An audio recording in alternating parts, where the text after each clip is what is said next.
Sallallahu ala Muhammad, sallallahu alaihi wasallam, sallallahu ala Muhammad, sallallahu alaihi wasallam. Waalaikumsalam warahmatullahi. Sama-sama kita mengucapkan guru kita Bapak Ustaz Syekh Al-Farisi.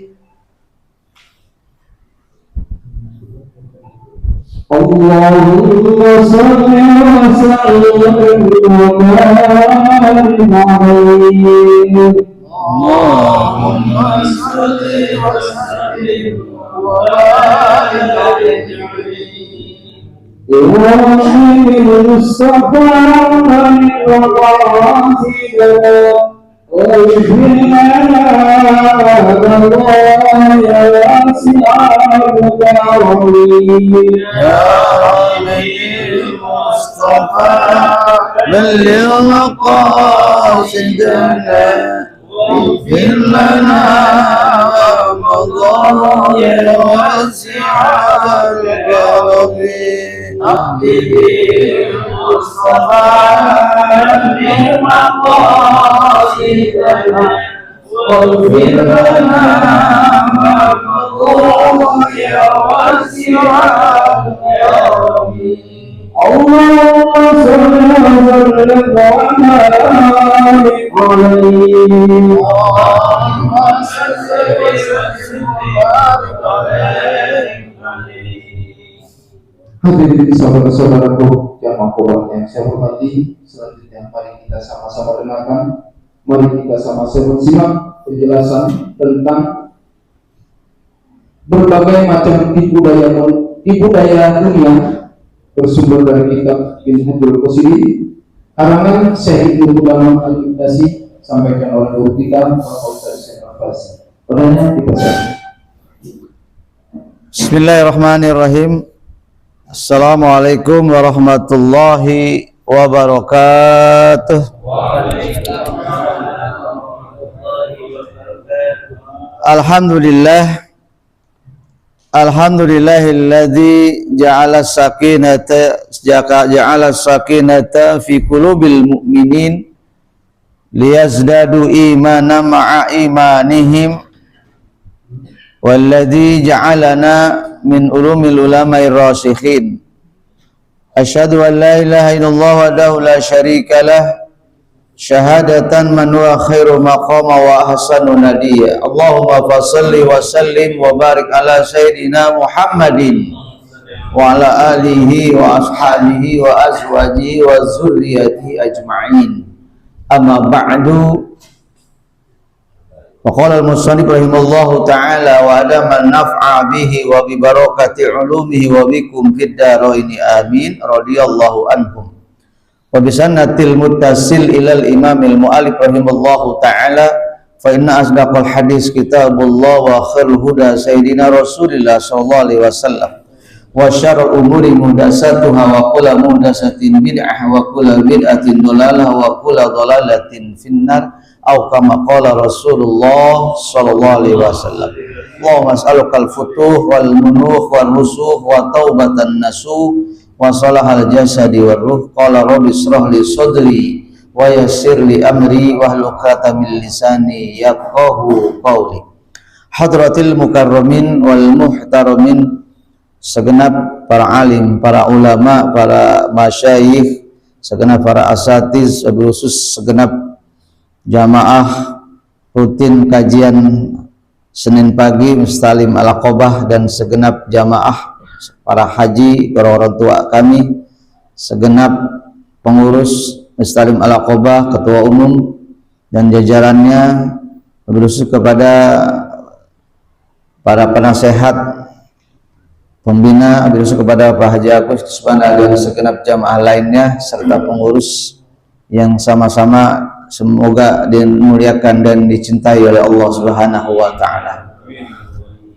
Wabil khusus kepada akhinal kiram yang memimpin acara akhirul kiram Al-Ustaz Sulaiman, wabil khusus kepada para bapak haji, ketua RT dan ketua lingkungan, wabil khusus kepada segenap orang-orang yang senantiasa mencintai dan dicintai Allah Subhanahu wa taala. Alhamdulillah di pagi yang mulia ini penuh hikmah, di majelis yang mulia ini bersama orang-orang yang dimuliakan Allah, di momentum yang paling bahagia kita hari ini kembali kita hadir dalam rangka kajian rutin. Mudah-mudahan Allah tetapkan iman Islam dan ihsan kita, dan Allah jadikan kita orang-orang yang sabar, tawakal, ikhlas, dan insya Allah mudah-mudahan beroleh kita di akhir kehidupan kita nanti menjadi orang-orang yang paling bahagia, dimatikan Allah dalam keadaan husnul khotimah. Amin ya rabbal alamin. Bapak hadirin rahimakumullah, perkenankan Al-Fakir menyampaikan sebuah tema berkaitan dengan masalah bagaimana kondisi kehidupan kita di dunia yang sangat panah ini, dunia yang sangat singkat ini, dunia yang penuh dengan tipu daya dan fata morgana. Banyak pada akhirnya manusia-manusia yang terbuai karena betapa dunia ini begitu terasa indah. Kehidupan dunia ini sangat menggiurkan. Betapa kehidupan dunia ini 1000 kali lebih berarti dibanding kehidupan yang nyata, kehidupan yang penuh arti, kehidupan yang penuh kebahagiaan. Hakikat kita dilahirkan ke dunia ini oleh Allah, diciptakan kita hadir di dunia ini dalam rangka menyiapkan kehidupan kita yang abadi, menyiapkan kehidupan kita yang sudah disiapkan oleh Allah segala fasilitas kehidupan nanti. Surga adalah sejatinya buat kita manusia. Surga adalah tempat yang paling pantas yang kelak nanti kita akan tinggal di dalamnya. Surga adalah tujuan akhir daripada proses kehidupan dunia yang sangat singkat ini. Tapi pada akhirnya kita banyak yang gagal, banyak yang terperdaya karena betapa hidup di dunia ini terasa nikmat. Bahkan banyak orang yang merasa hidupnya ingin berlama-lama tinggal di dunia. Bahkan ada slogan yang sering kita dengar, kalau bisa hidup 1000 tahun kita tinggal di dunia. Ya bagaimana bisa kita 1000 tahun, 100 tahun saja kita sudah hilang banyak bonusnya. Ya 63 tahun saja sudah hilang nikmat dunianya. Nikmat mata Allah sudah cabut di usia 60 tahun. Ya rata-rata usia di atas 50 mata kita ini pasti udah butuh partner, ya sudah pasti berkacamata, sudah tidak normal lagi pandangan mata kita. Itulah berarti dunia sudah mulai pamit sama kita. Tangan yang dulu gagah perkasa, kuat menggenggam, tapi ketika di usia 50 sudah mulai kendor, dia punya saraf-sarafnya, sudah tidak lagi menahan kuat beban yang berat. Pundak yang dulu terasa kuat, gagah perkasa, berapapun berat kita siap pikul, tapi ketika usia 50, jangan lagi yang besar, yang kecil pun kadang-kadang kita nggak kuat. Demikian juga anggota-anggota tubuh lainnya. Semua itu adalah bukan sesuatu yang sia-sia, itu adalah pelajaran mahal dari Allah Subhanahu wa taala. Hendaknya sebentar lagi kita akan pamit dari dunia yang fana ini. Tapi hakikatnya hari ini kita sampai pada usia kita hari ini masih terus saja, kita masih terus gandrung terhadap dunia, masih terus mencintai dunia, sampai kehidupan yang pasti, janji yang pasti, kenikmatan yang pasti akan kita tempati, rumah yang akan kita tinggali, istana-istana yang dijanjikan Allah akan kita datang kepadanya, kita abaikan demi kita mencapai kepuasan dunia. Bapak hadirin rahimakumullah, di kesempatan ini, di dalam kitab ini luar biasa, begitu banyak tamsil, ibrah, contoh-contoh konkret dari perjalanan para nabi sampai perjalanan para tabi'in dibahas. Tapi rasanya tidak akan pernah cukup waktu karena begitu singkat kehadiran kita di majelis ini. Jadi cuma sekilas mungkin kita sampaikan sekedar resume atau hulasah dari betapa bagaimana luar biasa godaan dunia. Dari 1000 orang mungkin 10 atau 1% saja yang selamat dari tipu daya dunia. Bahkan bukan hanya kita kelas awam yang tertipu oleh dunia, sampai kepada kelas para masyayikh, kepada aulia, bahkan ada sebagian para nabi yang hampir-hampir nyaris kehidupan akhirnya tertipu oleh dunia. Ya termasuk Nabi Sulaiman alaihissalam, karena dia pilih bagaimana dicukupkan Allah dunianya, bagaimana beliau hampir-hampir terpedaya oleh hebatnya dunia, sampai beliau berhujah di hadapan Allah, ya Rabb, bagaimana tolong tunjukkan kepada saya kekuasaanmu, bagaimana cara engkau ngasih makan kepada seluruh makhluk, tolong beri 1 hari saja buat saya, kau hentikan, jangan kau kasih makan makhlukmu, biar saya Sulaiman dengan harta saya dan kekayaan saya mampu ngasih makan mereka. Betapa sombongnya makhluk yang bernama Sulaiman alaihissalam, padahal beliau seorang nabi. Kata Allah, kalau demikian enggak apa-apa, aku tunjukkan kepada engkau 1 hari saja, aku tutup rezeki, aku tidak akan kasih makan mereka, biar engkau kasih makan. Betapa yang terjadi kita lihat, seluruh harta Sulaiman, kalau kita bilang hari ini mungkin berapa ribu biliun, bukan triliun lagi kekayaan Sulaiman, tapi cukup dengan 1 makhluk yang bernama paus, ikan paus, maka habis seluruh harta dimakan oleh 1 makhluk yang bernama ikan paus. Artinya apa? Tidak ada daya upaya manusia, apalagi di hadapan Allah Subhanahu wa ta'ala. Nah, oleh karena itu baik kita telusuri sejenak, kita kembali bagaimana sikap kita hati-hati terhadap dunia, ya, agar kita jangan sampai tertipu, terpedaya oleh dunia, seolah dunia ini tujuan akhir dari kehidupan kita, padahal bukan, Pak. Dunia ini cuma sebagai sarana, dunia sebagai fasilitas kita menggapai kehidupan akhirat yang hakiki. Ya, kebahagiaan dunia fata morgana, bohong. Kalaupun kita memang berusaha, pasti dapat. Sekalipun dapat, pasti dikit. Kalaupun dapat dikit, pasti nggak bikin seneng, karena banyak masalah. Kalaupun kita bahagia, bahagianya nggak lama, itu sifat dunia. Tapi kalau akhirat pasti kita dapat. Kalaupun dapat pasti bikin senang. Kalaupun senang, senangnya bikin abadi kita. Ya. Kitab Zammil Gurur, kitab menjelaskan tentang bagaimana sesuatu yang punya nilai. Zammi itu hina.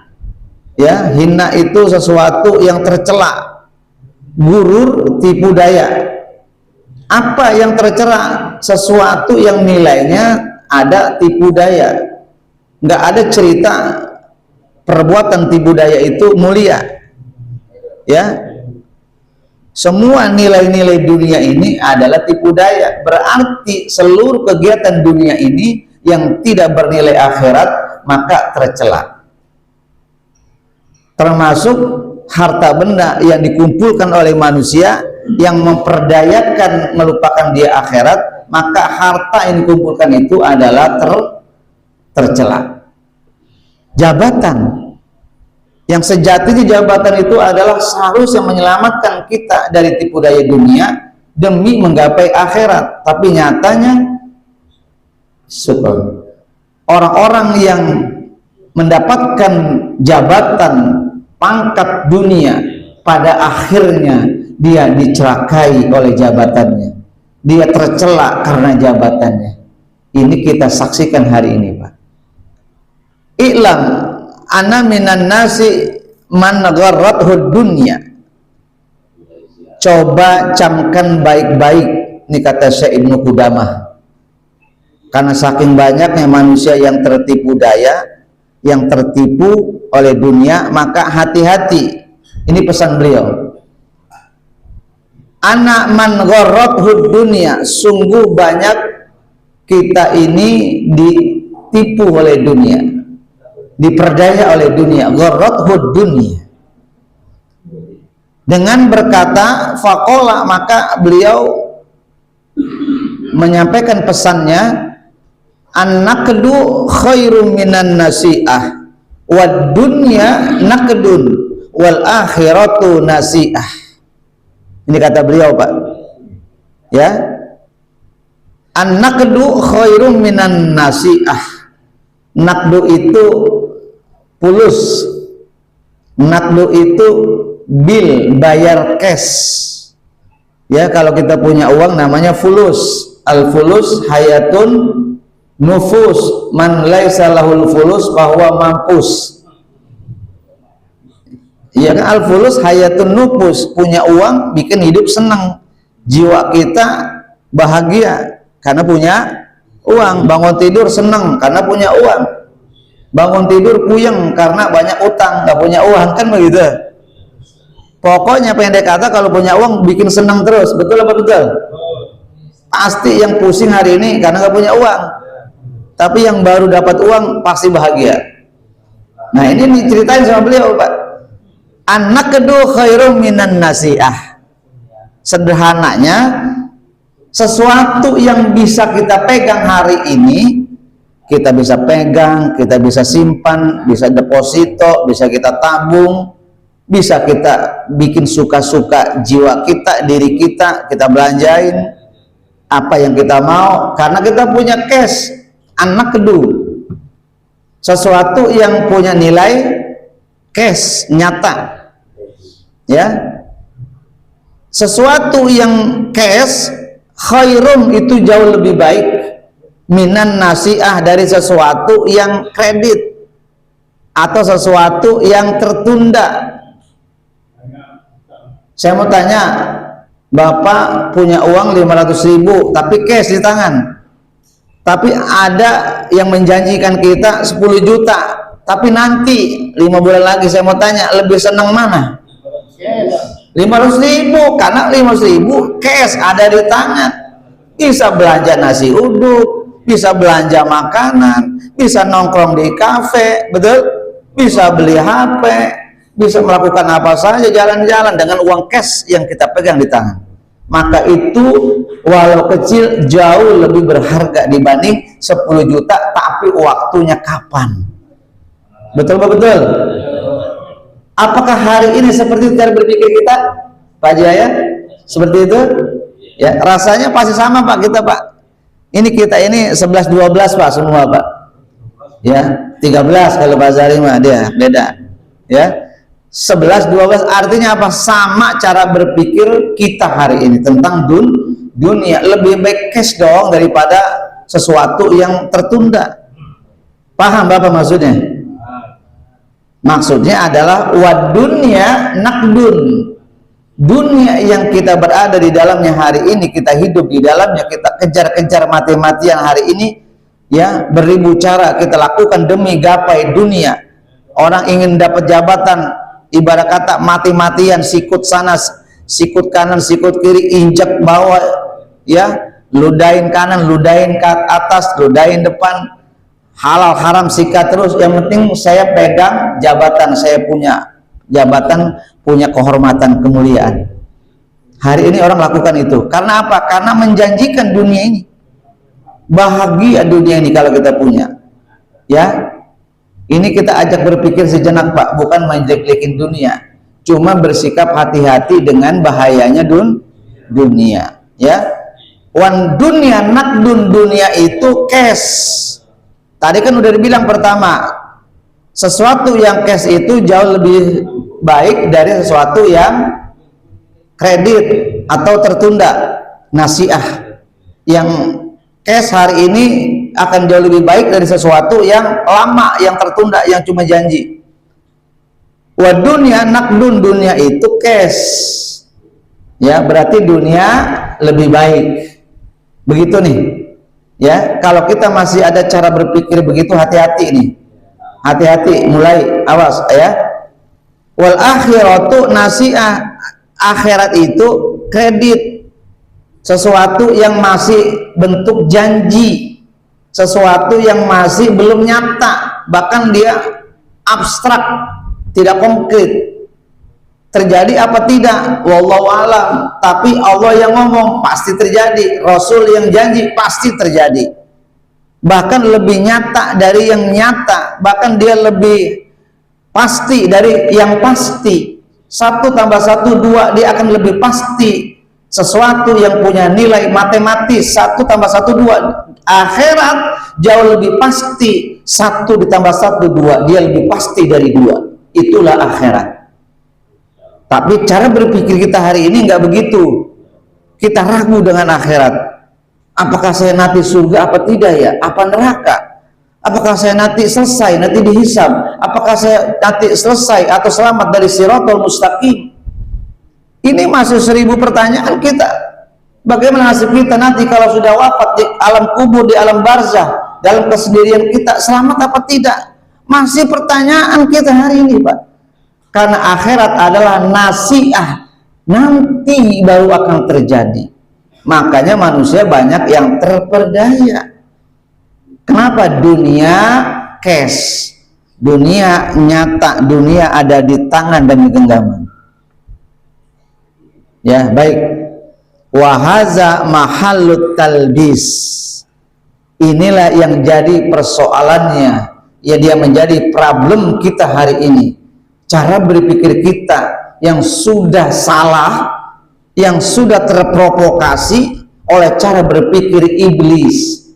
Wahada mahalut talbis, inilah yang disebut dengan cara berpikir talbis yang terbalik.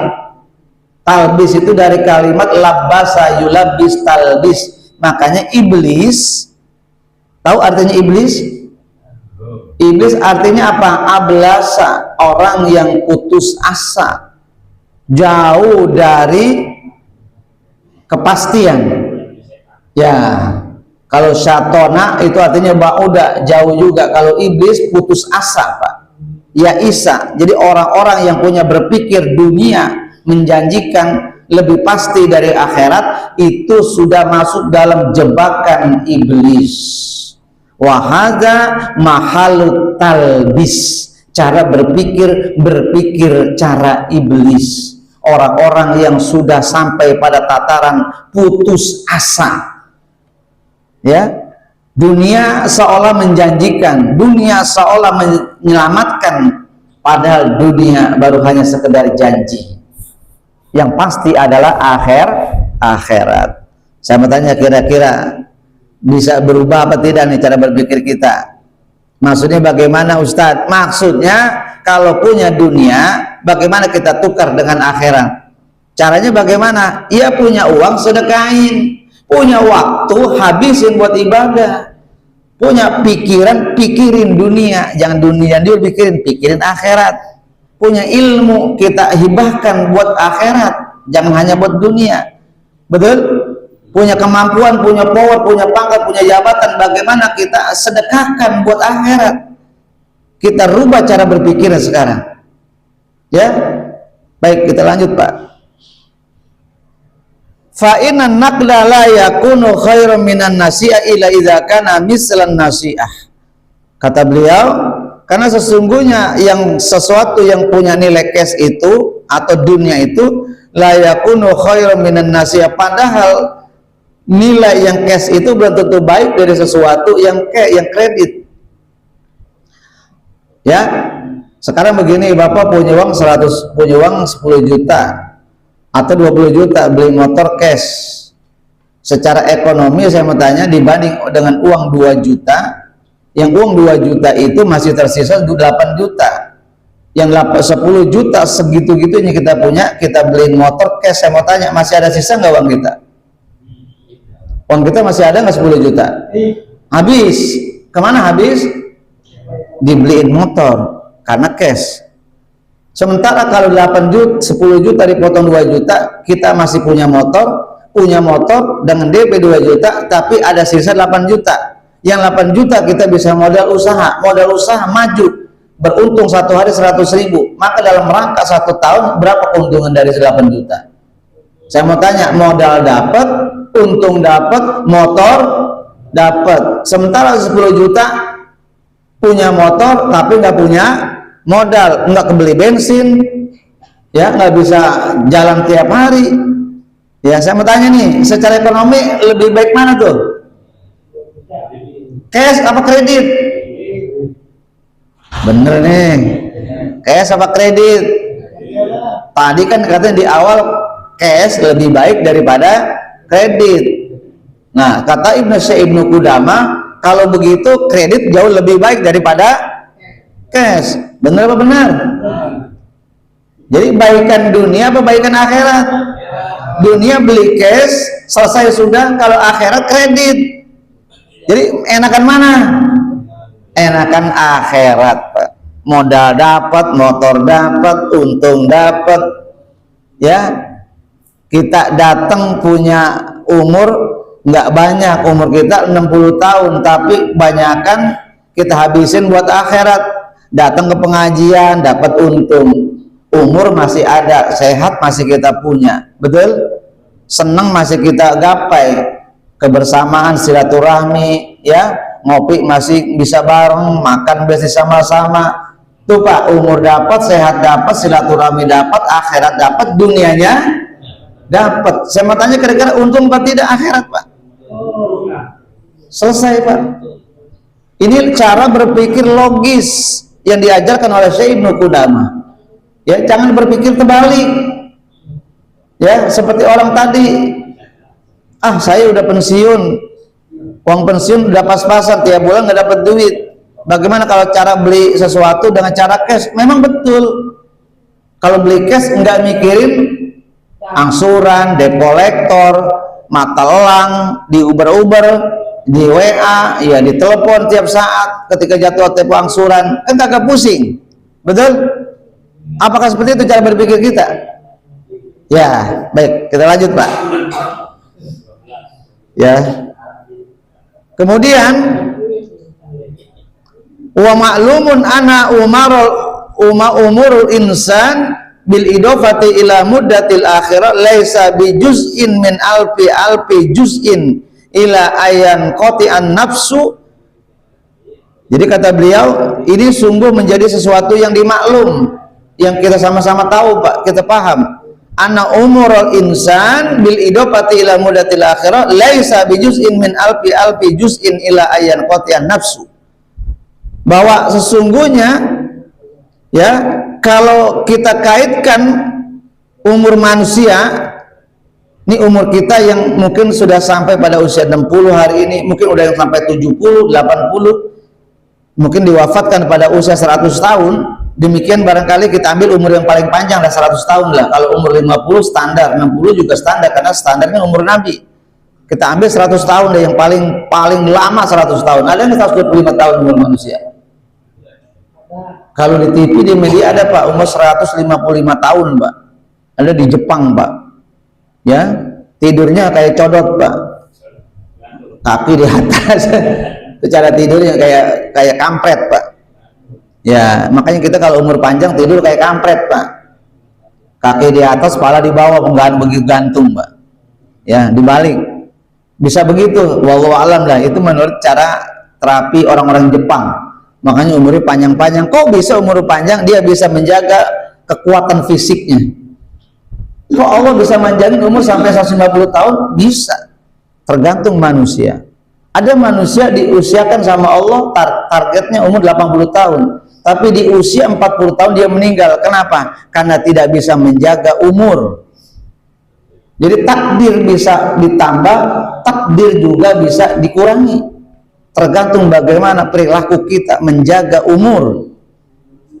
Umurnya 60 tahun tapi ahli sedekah, ahli kebajikan, ahli silaturahmi, maka bisa jadi umurnya 80 tahun, bonusnya 40 tahun Pak.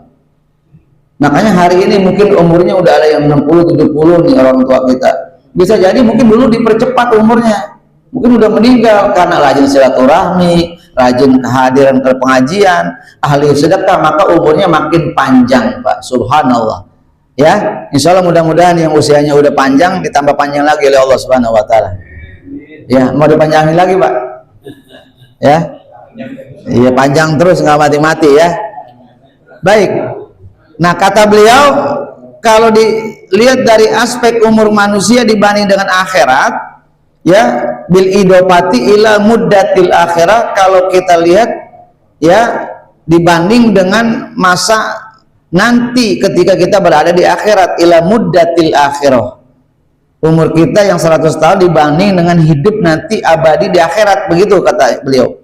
Laisa bi juz'in min alfi juz'in ila anna yanqatiyan nafsu, bahwa tidak akan pernah sampai kita pada ukuran kehidupan nanti, bahkan sampai 1000 tahun bagian daripada kehidupan akhirat, nggak bakal sampai.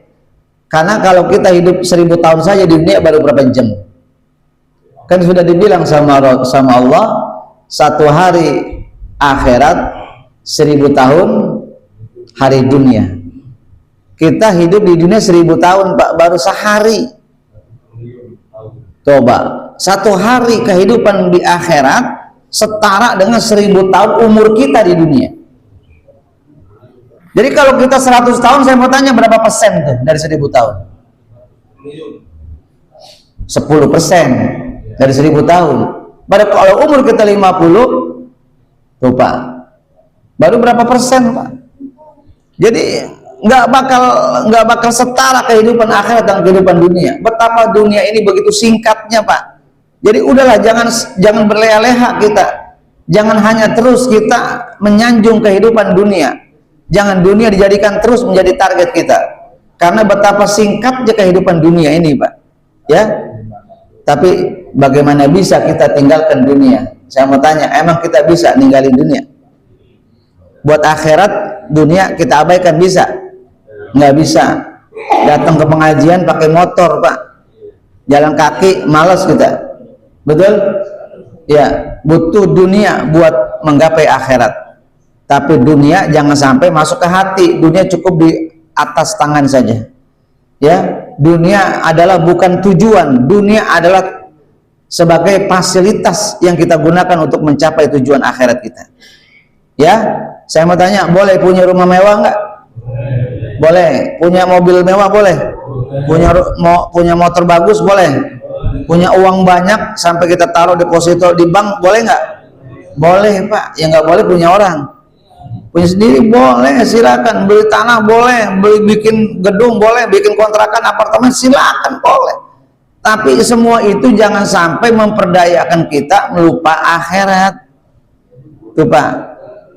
Bapak tahu siapa yang namanya Abdurrahman bin Auf? Abdurrahman bin Auf salah satu sahabat Nabi yang ikut hijrah kepada Nabi di Madinah, yang kemudian dia dipersaudarakan oleh sahabat, ya. Beliau kemudian menjadi hartanya ditinggalkan di Mekah, sudah termasuk orang paling kaya. Abdurrahman bin Auf hartanya ribuan triliun, Pak, ditinggalin di Mekah, lalu pergi ke Madinah ikut sama Nabi, dipersaudarakan sama Nabi di Madinah, kemudian dia menjadi orang kaya, ya. Perang Nabi miliaran dia biayai, bahkan di akhir kehidupannya beliau kasih biaya semua buat para tentara-tentara Nabi, ya. Bahkan kata beliau, siapa yang mampu ngasih buat 3000 tentara yang mau perang, yang nggak punya baju besi, yang nggak punya pedang, nggak punya kuda, maka Abdurrahman bin Auf ngasih, kalau uang sekarang itu 50 miliar, Pak. Cukupkah Rasulullah 50 miliar? Kata Rasulullah, masih kurang, wahai Abdurrahman bin Auf. Abdurrahman bin Auf pulang lagi, Pak, ngambil lagi berapa karung emasnya, Pak, dinar sama dirhamnya, Pak, bawa lagi satu karung, nilainya sama 50 miliar juga. Kata Abdurrahman, ya Rasulullah sudah cukup. Dihitung-hitung sama Rasulullah, dari 3000 tentara masih kurang.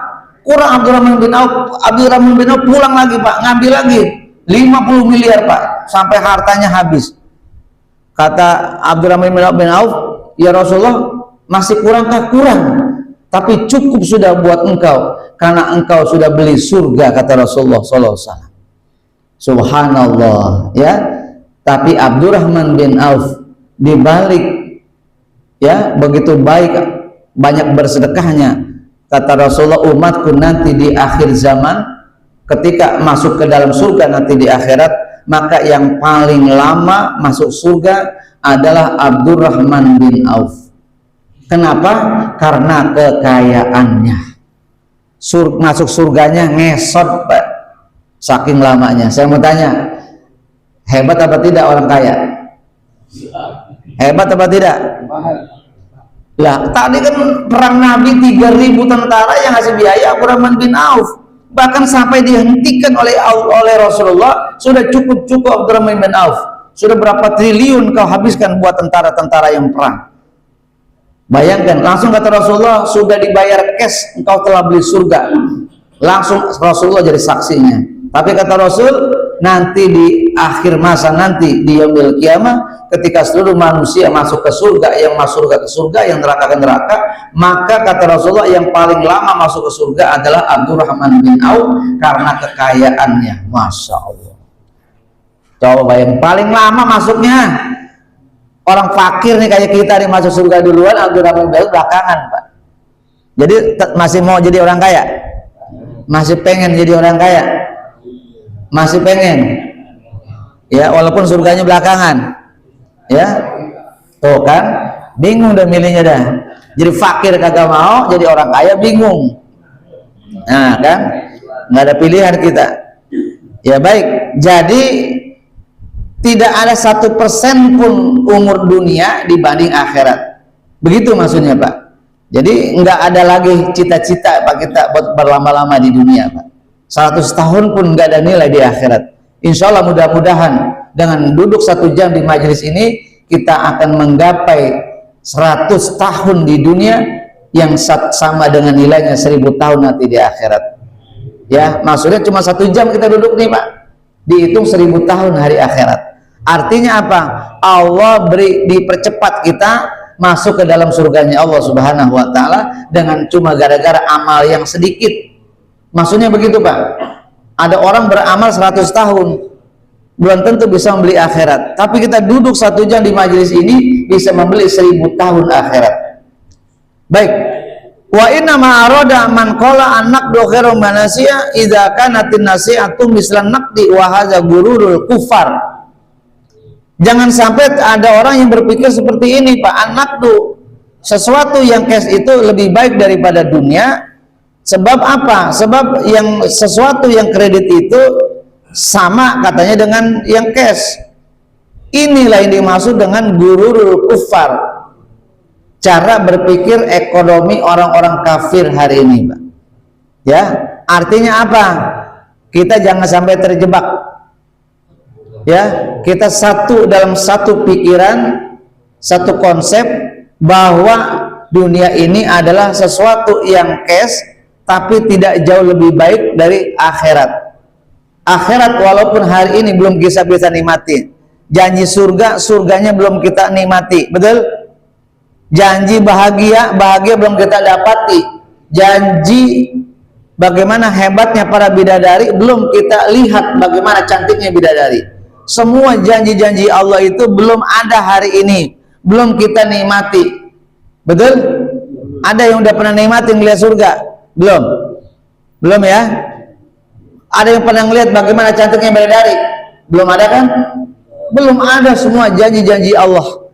Tapi semua janji-janji itu akan jauh lebih baik dari dunia yang nyata yang hari ini kita lihat. Bagaimana kita bisa beli bidadari dunia dengan harta dunia kita. Bagaimana kita beli istana-istana yang kata kita setara dengan istana surga. Orang Abu Dhabi punya duit banyak, Pak. Dia bikin istana-istana, makanya dia bikin hotel yang tingginya 850 meter, tingginya 1 kilo ke atas, Pak. Dan ribuan triliun dia bikin hotel sama setara dengan katanya surga, padahal tidak. Kenapa? Karena terperdayanya manusia-manusia. Bapak hadirin rahimakumullah. Baik, terakhir sudah jam 6. Kita Ya, sudah jam 6, setengah 6 ya, masih. Tapi udah siang bener ya. Ya, bentar lagi ya. Maksudnya Pak udah siang nih Pak. Baik. Fa'ama mulabisul ma'asi ma'asalamati aqaidihim fa innahum qad syarikul kufar fi hadzal gurur. Ini Pak, dampak dari cara berpikir kafir Pak. Tadi cara berpikir kufar, bahwa sesuatu yang cash akan jauh lebih baik menjanjikan dibanding sesuatu yang tertunda, ya, atau yang kredit, ya. Itu cara berpikir orang-orang kafir. Ya, bagaimana itu bisa terjadi? Fa'amal malabisul ma'asi, adapun bercampurnya, berkolaborasinya kehidupan yang ada di ya, kolaborasi antara maksiat, ya, ma'asalamati aqaidihim, ya, serta dengan bagaimana kita bisa menyelamatkan akidah kita. Pak, ini sulitnya kita orang Islam Pak. Satu sisi kita jangan sampai gagal di dunia, sebab kalau kita gagal di dunia pasti berdampak, pasti gagal akhirat. Orang yang dunianya gagal, kehidupannya gagal, nggak bisa dia manage, ya, nggak bisa dia pola, maka pasti kehidupan akhiratnya gagal. Paham Pak? Ngerti nggak maksudnya?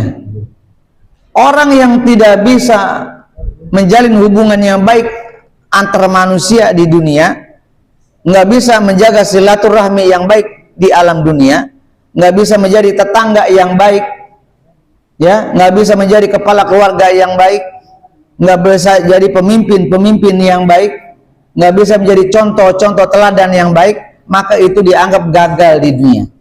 Sudah secara ekonominya dia gagal, nggak jadi orang sukses secara ekonomi, secara pangkat jabatan juga gagal juga, maka berdampak pasti kepada akhirat. Nih Pak, nih hati-hati nih. Tapi apakah betul ada orang yang gagal akhirat, gagal dunia, tapi dia selamat di akhiratnya? Ada. Ada sebagian manusia yang tidak menjadi prioritas dunianya, tapi dia selamat dunia dan selamat akhirat. Artinya orang-orang yang hidupnya fakir, hidupnya miskin, tidak dikenal di lingkungannya, tidak punya pangkat, tidak punya jabatan, tidak berharta, ya, tidak berkontribusi dalam kehidupan nyata di kehidupan duniawi, tapi dia sukses akhiratnya. Ada nggak? Saya mau tanya, ada apa tidak? Banyak Pak. Banyak Pak, saya kasih tahu. Tapi lebih banyak persentasenya orang yang soleh, dia dititipin dunia, sukses dunianya, dia gapai akhiratnya. Saya mau tanya, ada apa tidak? Banyak nggak orang kaya masuk surga? Banyak Pak. Persentasenya jauh lebih banyak Pak dibanding orang fakir yang masuk surga. Sebab orang fakir itu cara berpikirnya pasti kufur. Makanya kata Rasulullah, kadal fakru ayakuna kufron. Itu konsep Pak, kata Rasulullah, itu rumus. Karena kalau keadaan kita fakir, gampang kita kufur Pak. Kok bisa? Bisa. Dikit-dikit karena saking susahnya nyalain Allah. Dikit-dikit ya berpikir suuzon sama Allah, suuzon sama orang lain, gampang suuzon sama tetangga, gampang suuzon sama rekanan. Betul apa betul?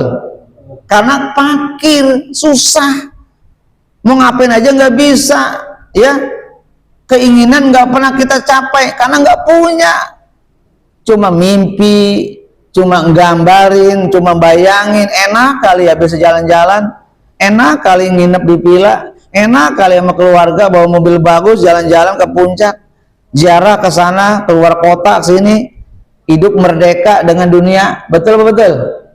Pas ketika kita sedang fakir, saya mau tanya, itu tinggal mimpi, tinggal angan-angan, tinggal air mata sama liur kita aja yang ngalir Pak.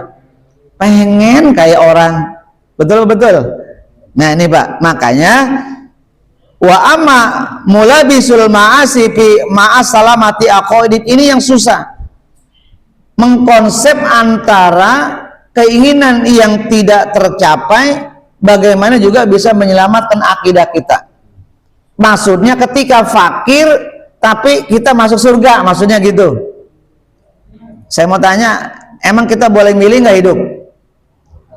Boleh milih apa tidak? Hidup fakir ini pilihan kita bukan? Hidup susah kita yang mau bukan? Terus nyalin siapa? Ya saya mau tanya, nyalin siapa? Nyalin orang tua? Nyalin Allah? Nggak ada yang perlu salahin, Pak. Ya Allah mah sudah ngasih yang terbaik, Pak. Kalau kita sadar diri dulu ketika di rahim 4 bulan ibu kita udah tahu, Pak, bahwa kita dikasih yang baik-baik. Kamu nanti jadi wali kota, kamu jadi pejabat, kamu jadi orang kaya. Ya, tapi ketika hidupnya nggak kita gapai. Belajar enggak, ngaji enggak, kerja keras enggak. Ya mana jadi gitu jadi pejabat, jadi orang kaya, Pak. Nggak bakal bisa, Pak. Begitu maksudnya, Pak, ya. Jadi kadang-kadang takdir itu nggak tercapai karena tadi cara berpikir kita yang salah. Betul betul. Ya, baik. Fa innahum qad syarikul kufar bi hadzal gurur. Sungguh orang-orang yang tidak bisa menjaga situasi tadi antara fakir dan bagaimana menyampaikan dia tentang akhirat, dia nggak bisa kolaborasi itu, Pak. Fa innahum, sungguhnya mereka qad syarikul kufar. Sungguh keadaan ini terjadilah kita masuk dalam jebakan orang-orang kafir. Fi hadzal gurur, masuk dalam tipu daya ini. Artinya apa? Orang-orang yang fakir lebih kepada kufur. Bahkan orang-orang kaya banyak yang tidak sedikit di antara mereka yang pada akhirnya mati dalam keadaan kafir, mati dalam keadaan syirik, mati dalam keadaan celaka. Sedikit saja manusia yang selamat dari tipu daya dunia ini. Cuma orang-orang yang tadi mempertahankan iman kepada Allah Subhanahu wa taala. Ya. Makanya kita nih hati-hati, Pak. Kenapa? Lihat, li'annahum asarud dunya 'alal akhirah li'ala inna amrahum ashalu min amril kufar. Ini sesuatu kalimat yang luar biasa, Pak. Li'annahum, sesungguhnya mereka asarud dunya, sungguh dunia telah masuk ke dalam hati mereka. Dunia telah masuk ke dalam jantung mereka.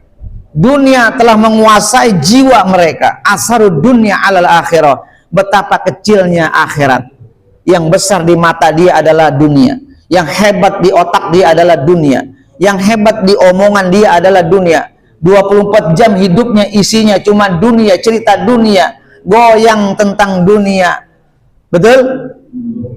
TV, nonton TV isinya dunia semua. Joget-joget cuman joget-joget doang, bercanda doang, ngelawak doang, kekayaannya triliunan. Hebat di mata kita, mendingan jadi artis aja dah daripada jadi ustadz. Ya mendingan joget-joget aja tuh di TV, ya lelakon, bercanda, jadi lawak, tapi rumahnya Masya Allah, hartanya Masya Allah. Ya, jadi ustadz mah maaf, dari dulu sampai sekarang ya begini aja, kagak berubah-berubah, ya. Karena apa? Emang yang dikejar sama kita dunia? Bukan. Kebahagiaan akhirat. Kita kumpulin akhiri dunia, nggak buat apa, yang penting akhiratnya, betul nggak? Orang setengah jam artis tampil MC, Pak, 30 juta. Tuh MC host di TV kalau kita panggil buat acara 30 juta, Pak. Cuma setengah jam, Pak. Tapi Ustaz ceramah 2 jam, Pak. Masya Allah, luar biasa. Amplopnya tebal banget, Pak. Amplopnya tebal, isinya tipis. Ya, itu dunia, ya. Subhanallah. Saya mau tanya, lebih pilih dunia apa akhirat? Senangan dunia apa senangan akhirat? Bikin bahagia dunia apa bahagia akhirat? Mau pilih dunia apa pilih akhirat? Betul. Ya, dunia dan akhirat. Itu cerdas tuh, ya. Ala inna amrahum ashalu min amril kufar. Hati-hati kalau kita menganggap perkara ringan, perkara dengan urusan orang kafir, perilaku kafir, cara berpikir kafir, maka kita masuk dalam jebakan orang-orang kafir. Apa itu? Tadi meremehkan kehidupan akhirat, menganggap remeh nilai ngaji, menganggap remeh nilai silaturahmi, menganggap remeh ya apa? Ibadah-ibadah, sholat sunat, ya sholat jamaah, berkata baik, silaturahmi, ziarah, berkunjung kepada guru, kepada orang-orang soleh, nganggap remeh. Kalau ada cara berpikir nganggap remeh, itu cara berpikir orang kafir. Ya, barangkali itu saja yang dapat saya sampaikan. Bagaimana kita menjaga diri dan waspada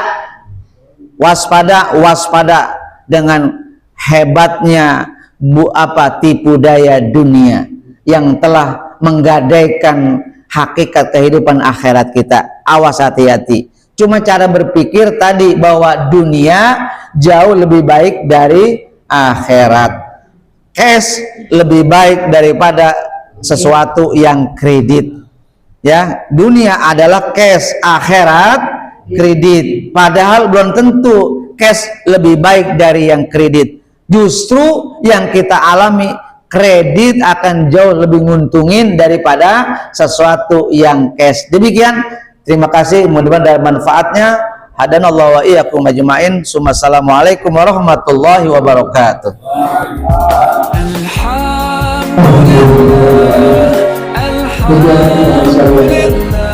Penjelasan tentang